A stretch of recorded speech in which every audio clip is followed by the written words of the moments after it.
What's up guys? Welcome to AnimeKouhai. If you'd like to help me out, please hit the like button and subscribe to my channel. Meanwhile, the duel between Alberto and Glassord was ongoing. At a glance, they seemed evenly matched, but with the ultimate skill, lustful King Asmodeus, Ruminas saw the truth. Glassord's aura shone brightly, while Alberto's was fading, as if it could vanish at any moment. Though the two fighters were whittling away at each other's life force bit by bit, the disparity in their energy reserves made the outcome clear. Alberto would fall before he could defeat Glassord.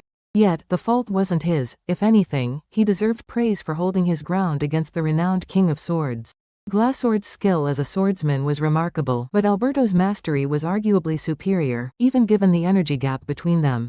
Despite this, it wouldn't be enough. Alberto's defeat was just a matter of time. On the other side, Ultima and her allies were holding their own against Fen. The battle had intensified, turning into a relentless endurance test. It wasn't just impressive. Ruminas found herself genuinely admiring Rimuru warriors. As for Adelman, though she couldn't see him clearly, he seemed to have merged with the Gehenna dragon Venti, giving him a powerful body and greatly amplifying his magicule reserves. Still, against Fen, the crazed fists, whose power rivaled that of a true dragon, the odds were obvious. Ultima, in particular, sparked a mix of respect and frustration within Ruminas. Despite their history, Ruminas couldn't help but be impressed by her. With Rumina's ability to measure life forces, the gap between them seemed insurmountably wide. Yet, Ultima fought on, as if she genuinely enjoyed the challenge, even if it was like walking on the edge of a knife. Ruminas noticed that both Adelman and Ultima were focusing their energies solely on defending the specific points of Fen's strikes rather than spreading it across their whole bodies. This intense focus showed their mastery, and Ultima's control was even more refined than Adelman's. But one wrong move would be fatal. They were trying to drain Fen's stamina, a strategy that felt almost miraculous given the circumstances. Even so, Fen had yet to unleash the power of Gleipnir. If he did, the entire tide of the battle could shift. And then there was Shion. Knocked down earlier, she had risen again to face Dagruel. Her sheer resolve was clear. She had no intention of backing down, regardless of how many times she fell. But to Ruminas, who could see the difference in their power levels, Shion's defiance seemed like reckless bravado. She was alive only because of Rumina's protection, otherwise she would have likely perished already. Even with her immortal body, Shion's existence was fragile. Without time to regenerate, her physical form could be lost, and without a material and spiritual form, her heart core would be exposed and destroyed, ending her life. Ruminas was the only thing preventing that from happening. Please don't push yourself too far, Ruminas thought, wiping a cold sweat as she observed Shion. Meanwhile, Dagruel's sons were desperately trying to convince Shion to stand down. Mistress, this is impossible. Shion-sama, our father, he's too much. Please, this is dangerous. You should retreat. But Shion wasn't listening. Enough. Rimuru-sama will never lose, so neither will I. Ruminas couldn't deny that Shion's reasoning wasn't exactly rational, but it was so typical of her. Strangely, her words seemed to stir a renewed energy within Dagruel's sons.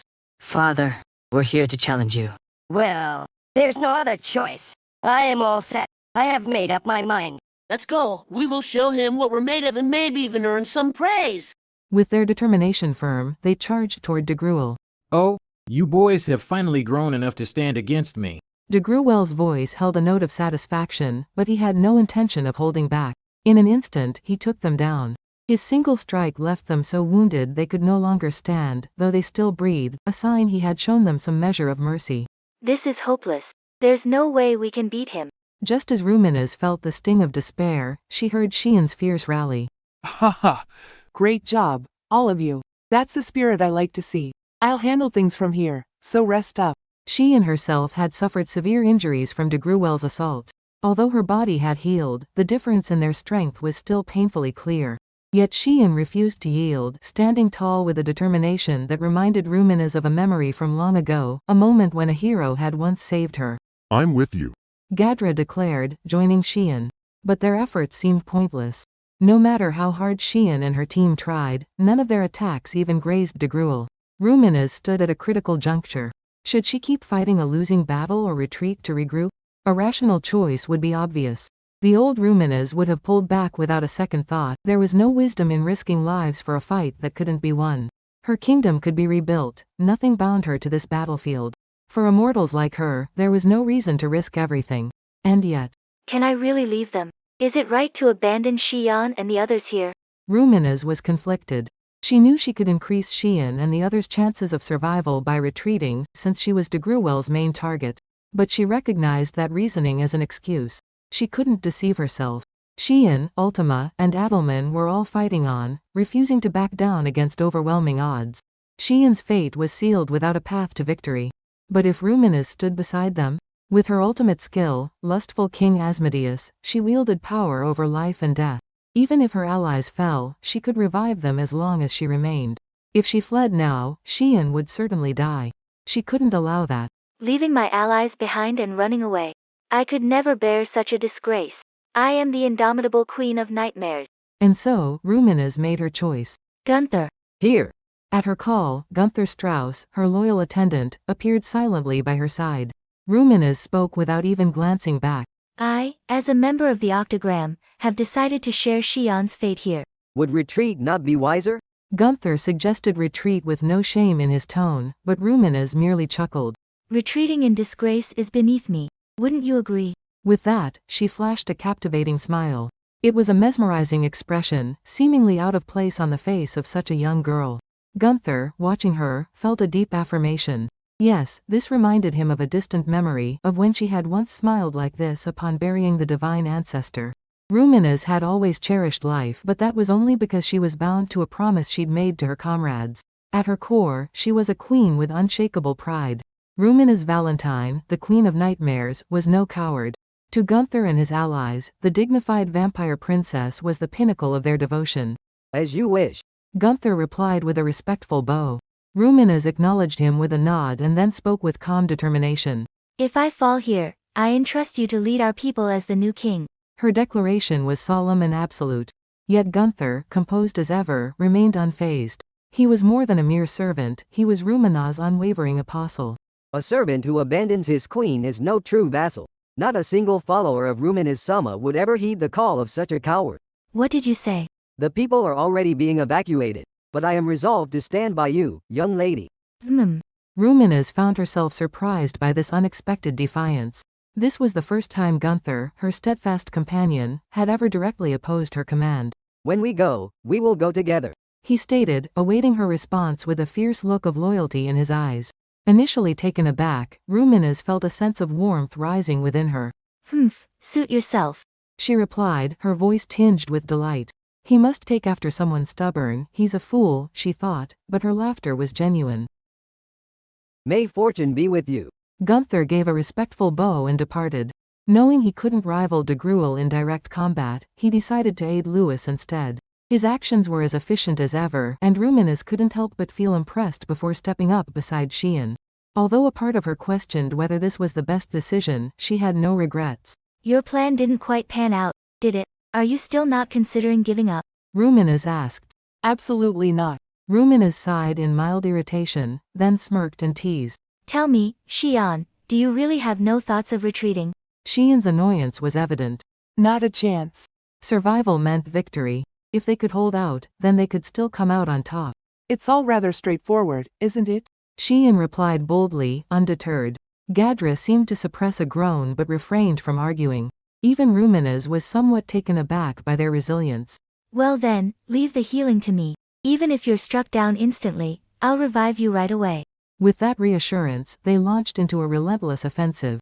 Shion and Gadra advanced repeatedly, while Ruminas provided backup from the rear. Although Dagruel's blows struck Shion and Gadra down with lethal precision, Ruminas revived them each time without hesitation.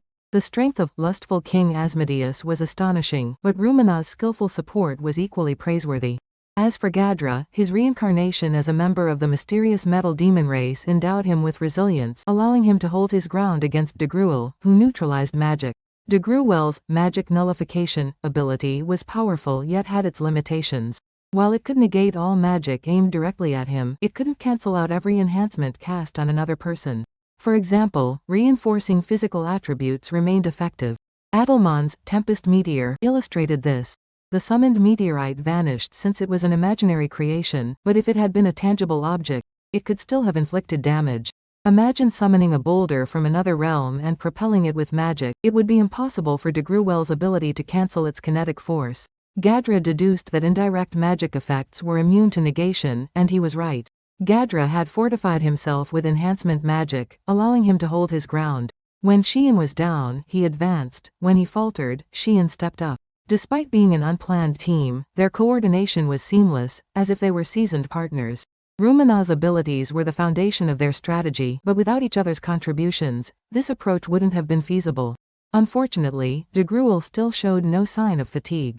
Shion stood before Ruminas, rising again, undeterred by injury. She pushed forward, unwavering, unafraid of death. She believed in Rumina's power to bring her back each time. Shion's fierce spirit, her simple, straightforward nature, was remarkable. Gadra, however, was a different story. While Shion repeatedly rose with unyielding spirit, Gadra, though physically unscathed each time he recovered, felt the exhaustion accumulating. Unlike Shion, Gadra was fully aware of the bleakness of their situation, despite trying to ignore it. This kind of battle demanded a clear mind, free from fear. The moment doubt crept in, mistakes were bound to follow. And then there was Dagruel, powerful and unrelenting. With magicule levels on par with Fen and nearly the skill level of Glassord, Dagruel was by far the most formidable of his brothers. A big thanks to the AnimeKouhai patrons who made this video possible. Jared Bressler, Havox, Speed Saber, Curtis Loban, Judah Herrera, Just a Guy, Miss LW Hernandez, Jason Martin, Zach Rosen, Jerry Sladek, Ray Perez, Jay, Donald Williams, Day of Light, John M, Godman Gaming, Markithian Tidwell, Adrian, Kumo, T. Bush, JV, Thomas, Christ, Joshua Cousins, Jose Hernandez, Khaled, Christian Deshazer, Divine C. Harris, Montyboy98, Ruben, Yuki Iki, Gray, Isaac, Koala King 93, Quilly Buckner, Alver, Darius King, Normal Defate, Vicente Baharias, Joshua Andrade, L, Gary Miles, Dragon Spawn 666, J. Rule, Nate, Leiron Sangkap, Lucas Guet, Jason Martin, Christopher Mash, Charles Bailey, Sky T, Diego Ginoza, Andre Hamilton, Martin Ramos, Guy Ensley, Simon Rode, Emperor WSA, Miko Espinosa, Gobi Lin, Pratik Bandari, Faiz Mansour, Jackson Early, Smexy, Carl Stephen Bernadal, Gareth Hashimoto, Steven Madison, Vasto Lord, Marl Barsha, Ralph Ignacio, Efrain Hernandez, William Locke, Kamal Luke, Jahid Hassan Lipu, Spencer Candila, Ian Sikibiol, Thanacorn Lee Sawat, KACP9R, The Harv, Drayden Yamauchi, Alex Buthanu, Michael Brinkley, Nathan Alexander, Mario Kanoy, Karam Faraj. Thank you so much for helping out. I'll see you guys in the next video.